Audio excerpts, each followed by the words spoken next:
Medieval history of India SSC CGL 2026 tier 1 எக்ஸாம்ஸ்க்கு நான் prepare பண்ணிட்டு இருக்கேன். ஸோ அதுல ஜென்ரல் அவேர்னஸ் அப்படிங்கிற செக்ஷன்ல ஹிஸ்டரி அப்படிங்கறத மூணா டிவைட் பண்ணுவோம். Ancient history, medieval history, modern history. அதுல நான் மாடர்ன் ஹிஸ்டரி கம்ப்ளீட் பண்ணிட்டேன்.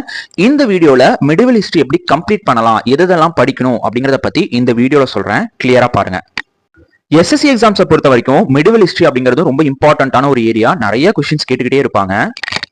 மெடிவல் ஹிஸ்டரினா என்ன, இதுல யார் யாரை பத்தி படிக்கணும் அப்படிங்கிறதுக்கு இந்த ஒரு சார்ட் போதும். நல்லா கவனிங்க. மெடிவல் ஹிஸ்டரி ஆஃப் இந்தியாவை பொறுத்த வரைக்கும் ஃபர்ஸ்ட் நமக்கு டெல்லி சுல்தானேட் வருவாங்க. ஸோ இது வந்து ரொம்ப இம்பார்ட்டன்டான ஒரு ஏரியா. மெடிவல் ஹிஸ்டரின்னு வந்தாலே கண்டிப்பா ஃபர்ஸ்ட் டெல்லி சுல்தானேட்ஸ் படிக்கணும். அதுக்கப்புறம் விஜயநகரம் அண்ட் பாமனி கிங்டம்ஸ், இதுவும் இம்பார்ட்டன்ட். இதை முடிச்சுட்டு முகல் எம்பரர். ஸோ இதை மூணுத்தையும் கம்பைன் பண்றது தான் மெடிவல் ஹிஸ்டரின்னு சொல்லுவாங்க. Delhi sultanate, Vijayanagaram and Bahmani kingdom, and then அடுத்தது முகல் எம்பையர். ஸோ இதை முடிச்சிட்டீங்க அப்படின்னா மிடிவல் ஹிஸ்டரி வந்து உங்களுக்கு கம்ப்ளீட் ஆயிரும். அதே மாதிரி இந்த மிடிவல் ஹிஸ்டரியில இன்னொரு விஷயம், பக்தி அண்ட் சூஃபி மூவ்மெண்ட் அப்படிங்கிற ஒரு டாபிக் இருக்கு. இதையும் கம்பல்சரி பார்க்கணும். இதுல இருந்து கொஸ்டின்ஸ் நிறைய வரும். மிடிவல் ஹிஸ்டரின்னு வரும்போது இந்த பக்தி அண்ட் சூஃபி மூவ்மெண்ட்ஸையும் நம்ம படிச்சிடணும். இந்த டெல்லி சுல்தானேட்டை பொறுத்த வரைக்கும் ஒரு 5 இம்பார்ட்டன்டான டைனாசிட்டி இருக்கு. ஸோ அது என்னென்ன அப்படிங்கிறது உங்களுக்கு டிஸ்பிளேல தெரியும். இதை 5த்தையும் மெயினா படிங்க.